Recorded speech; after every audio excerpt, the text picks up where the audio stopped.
There's a spirit of division in America, an image of two principalities, both with crowns across a dividing line. Each crown on the front says Republican, the other one says Democrat. But on the back of the crowns, the Republican says Democrat and the Democrat says Republican. Carl Jung put it, we've seen something like this in Germany when a possessed man possessed a nation with what he called the god Wodir of storms and destruction. I don't agree with any party. I think both have severe faults. But right now, especially with the, I don't even know what to call it without being offensive, but the MAGA identification, the people with more critical thinking and care about people that aren't like them, like the poor, like immigrants, especially those who were here legally and still get destroyed and ripped from their families in broad daylight with no, even the citizens. I mean, it's insane what's been going on. Nobody can afford anything except for the people who are very well off. Medical insurance, as well as for veterans, things of that nature, just unreasonable and unaffordable. But I will say this, as this divisive line divides families, when somebody gets their house broken into and they get stolen from, you don't go to them and say, ha, should have had your alarm on, should have been more aware. You don't laugh at them. And that's not a perfect example, but there are differences. But people in this MAGA generation are having their critical thinking stolen, having their empathy stolen, having their reasoning stolen, and being swept up in this idea that them having an identity has to mean being better than somebody else. And we're the greatest. But Jesus said we're all the same, that God doesn't show any impartiality towards one another.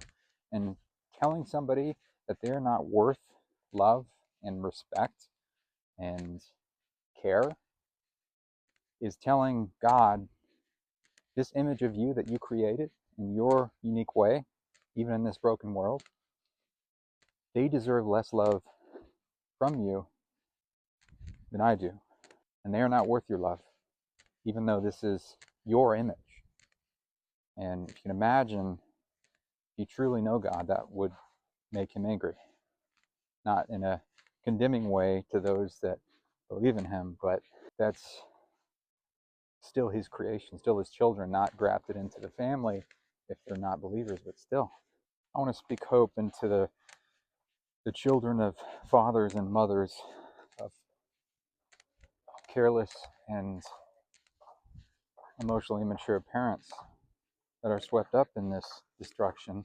Love is the only way that you can change a heart. Because when was the last time that somebody insulted you and you said, you know what, they're right?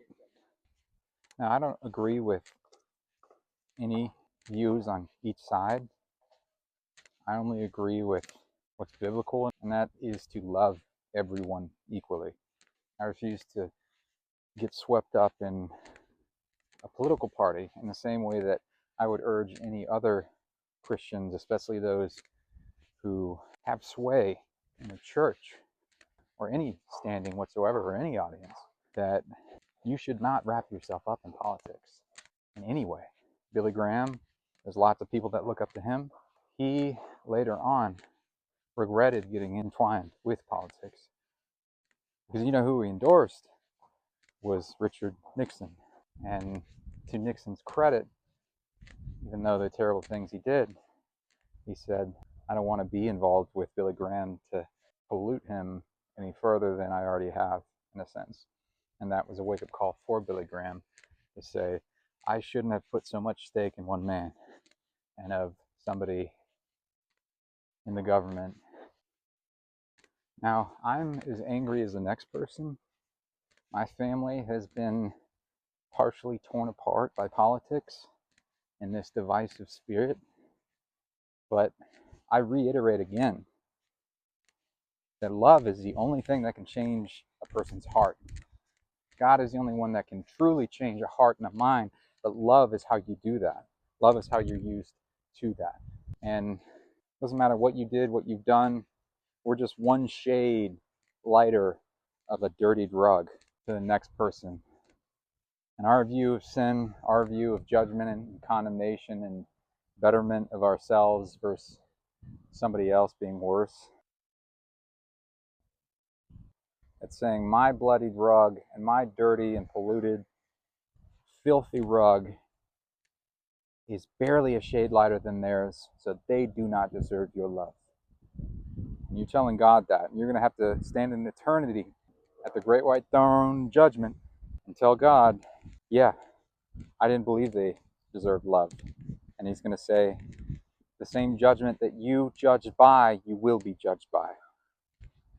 So during this craziness, during this hatred, during this upheaval and distress in America, I want to encourage a fight for love and revival and protection, no matter who you are.